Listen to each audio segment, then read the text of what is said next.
Today we will start by continuing our series of having local faith leaders speak about what does love your neighbor mean in today's times.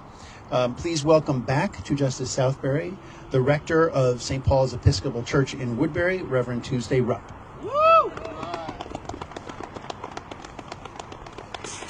Thank you, Rick. Thank you, friends. I'm recovering from being sick, so I'll try and project, but you may have to step in a bit. It's an honor, of course, to be back with you.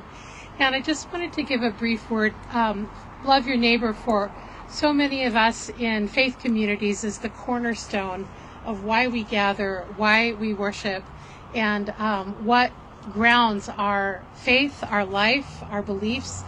But what are some of the actionable ways that we can love our neighbor? I know that it's been so dispiriting for many of us. It's been a hard about 6 weeks, and it's so easy to get discouraged, and it's so natural to feel like we should just go to ground.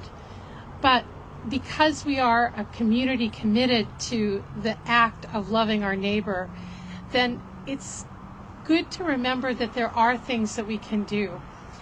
In my faith, we rely heavily on the writings of a man, Paul, St. Paul, as we call him, the patron saint of my own church.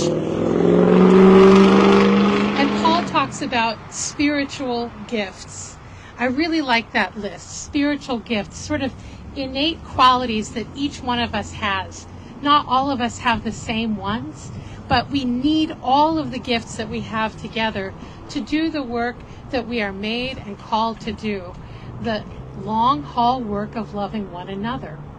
But before I start with a list of things we should do, I want to suggest that one of the best things that we can do right now is trust ourselves, is grieve for the potential things we've lost, is to hold ourselves in care.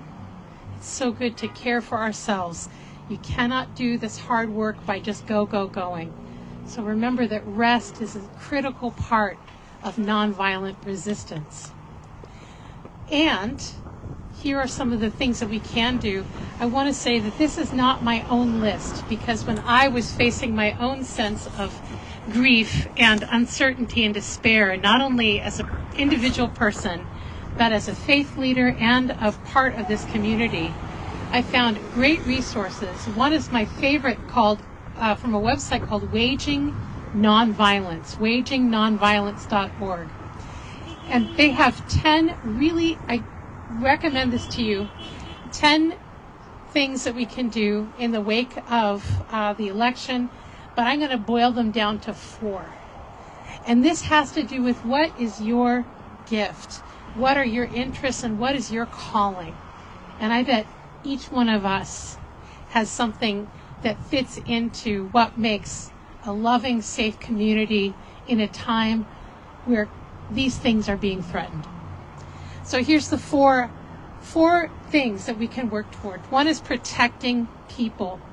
We know that groups of people who are vulnerable will become more vulnerable in the weeks to come.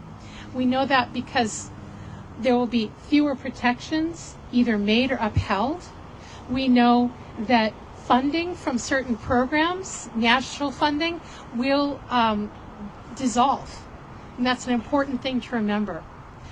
We know that there are groups of people who may not have the day-to-day protection that they need. So maybe your spiritual gift as an activist is protecting people.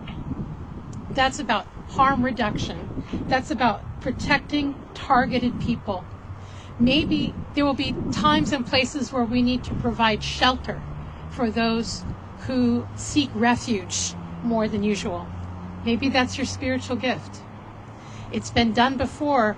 It's providing shelter for those who are on the run from unjust systems is certainly part of the DNA of New England, is it not? Yes. Secondly, defending civic institutions. You may be aware, at least in my town of Woodbury, for example, that the Moms Against Liberty, I don't think that's the name they go by, is actively working to have books banned in our public library. And that is just one version of civic institutions that are being attacked by these groups that are against the kinds of freedoms that we cherish. To be free in our society means to love one another and trust one another enough with general information. And that's just one way.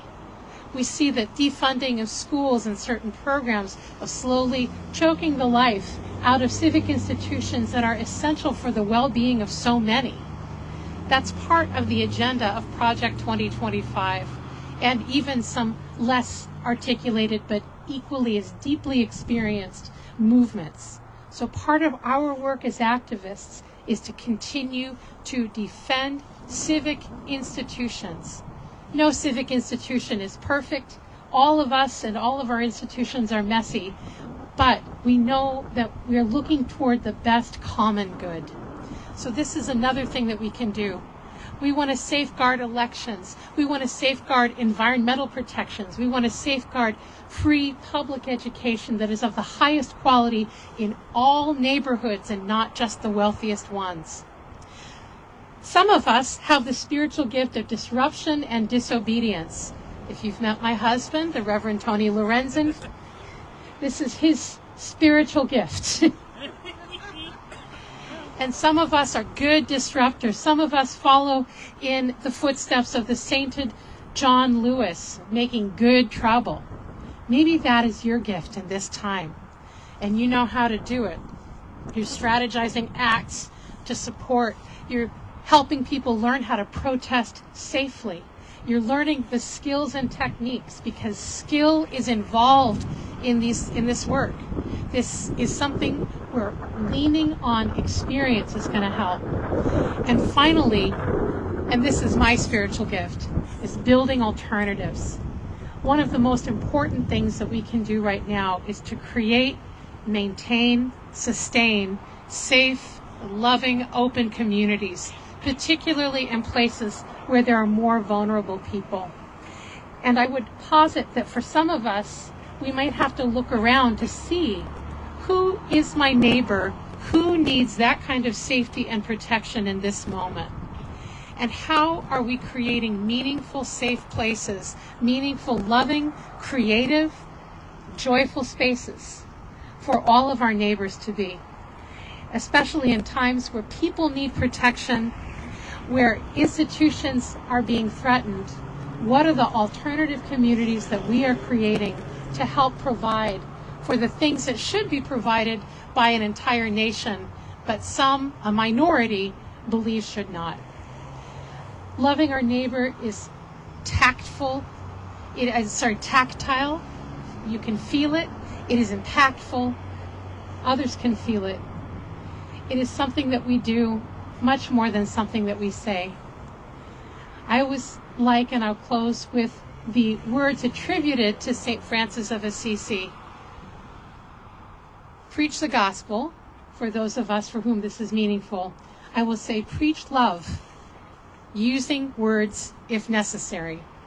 Thank you so much. May the Creator bless the work that you do and increase it always. It's a gift and an honor to be with you today. God bless.